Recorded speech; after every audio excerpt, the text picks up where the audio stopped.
Leviticus chapter 22. Priestly purity. The Lord said to Moses, "Tell Aaron and his sons to treat with respect the sacred offerings which the Israelites consecrate to me. Otherwise they will profane my holy name. I am the Lord. Tell them, if any one of you, or of your descendants, in any future generation, dares, while he is in a state of uncleanness, to draw near the sacred offerings, which the Israelites consecrate to the Lord, such a one shall be cut off from my presence. I am the Lord. No descendant of Aaron who is stricken with a scaly infection, or who suffers from a genital discharge, may eat of the sacred offerings, until he again becomes clean. Moreover, if anyone touches a person who has become unclean by contact with a corpse, or if anyone has had an emission of semen, or if anyone touches any swarming creature, whose uncleanness is contagious, or any person whose uncleanness, of whatever kind it may be, is contagious, the one who touches such as these shall be unclean until evening, and may not eat of the sacred portions, until he has first bathed his body in water. Then, when the sun sets, he shall be clean. Only then may he eat of the sacred offerings, for they are his food. He shall not make himself unclean by eating of any animal that has died of itself, or has been killed by wild beasts. I am the Lord.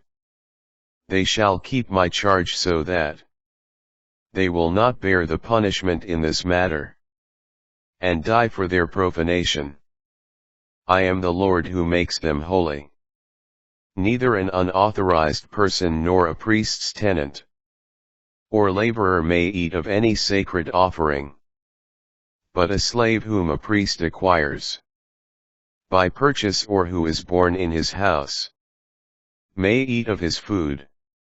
A priest's daughter who is married to an unauthorized person may not eat of the sacred contributions.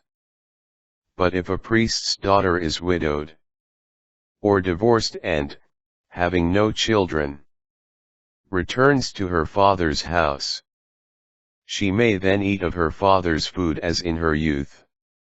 No unauthorized person, however, may eat of it. If such a one eats of a sacred offering through inadvertence, that person shall make restitution to the priest for the sacred offering, with an increment of 1/5 of the amount.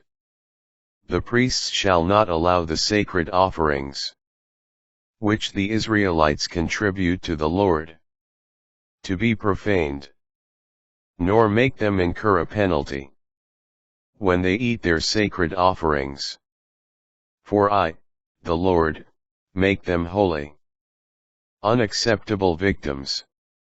The Lord said to Moses, "Speak to Aaron and his sons and to all the Israelites, and tell them, when anyone of the house of Israel, or any alien residing in Israel, who presents an offering, brings a burnt offering as a votive offering, or as a voluntary offering to the Lord, if it is to be acceptable for you, it must be an unblemished male of the herd, of the sheep or of the goats.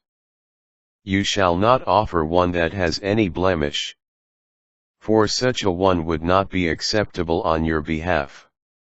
When anyone presents a communion sacrifice to the Lord, from the herd or the flock in fulfillment of a vow, or as a voluntary offering, if it is to find acceptance, it must be unblemished. It shall not have any blemish.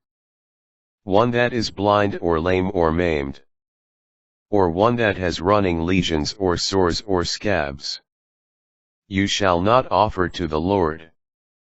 Do not put such an animal on the altar as an oblation to the Lord.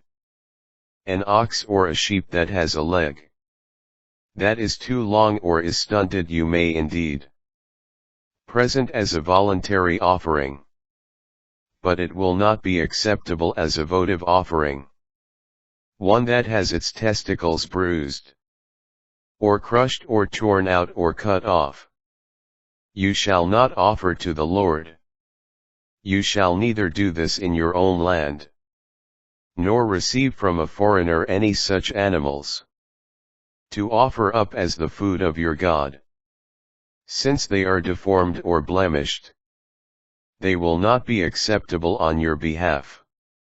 The Lord said to Moses, when an ox or a lamb or a goat is born, it shall remain with its mother for 7 days. Only from the 8th day onward will it be acceptable to be offered as an oblation to the Lord. You shall not slaughter an ox or a sheep on one and the same day with its young. Whenever you offer a thanksgiving sacrifice to the Lord, so offer it that it may be acceptable on your behalf. It must be eaten on the same day. None of it shall be left over until morning. I am the Lord. Be careful to observe my commandments. I am the Lord. Do not profane my holy name, that in the midst of the Israelites I may be hallowed. I, the Lord, make you holy, who led you out of the land of Egypt to be your God. I am the Lord.